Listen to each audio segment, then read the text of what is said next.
Hi vlog! Welcome to my guys. Samahan nyo nga po pala kami gumala ng mga Becky kasi birthday ngayon ni Tata. Medyo maganda ang twist ng kwento namin ngayon.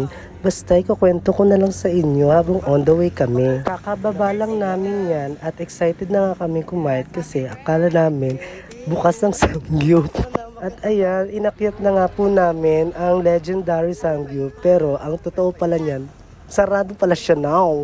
OMG, nalungkot ang mga Becky Sore. Shoutout nga pala sa legendary Samgyup. Umiiyak kami niyan. Woo! Pero okay lang kasi naghanap na lang kami ng ibang makakainan at nirampa na lang namin. Naisip na lang namin mag-McDo kaya sumakay na lang kami ng badya papunta ng McDo Gate 2. Sa video na yan ay nakikita nyo naman na ang landi ni Ian at nakasakay na nga kami. Kakalapag lang po ng aming team dito sa Kogyo Gate 2 McDonald's East Highlands.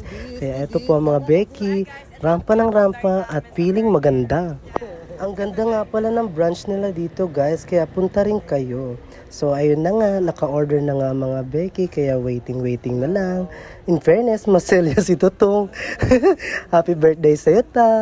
Ayun na po, flex na po namin ang mga in-order namin. At on the way na rin po kami sa pupuntahan namin dun sa may Plaza Keme Keme. Habang naglalakad po ang aming team ay may nakita po kaming white lady. Charas!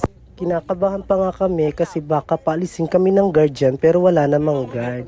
Ayan, nakarating na po kami kaya kain-kain na po kami. And then pauwi na po kami niyan. Super lakad-lakad na po kami niyan at naghahanap po kami ng basurahan kasi ang dami naming kalat doon. Hindi naman pwedeng magkalat kami doon, di ba guys? So ayan, babay na po sa inyo. Ito lang po ang aming vlog for today's video kaya sumakay na rin din po kami ng badya. Yun lang po guys. Sana po manood pa po kayo mga Team Raisa sa aming mga vlog. Bye!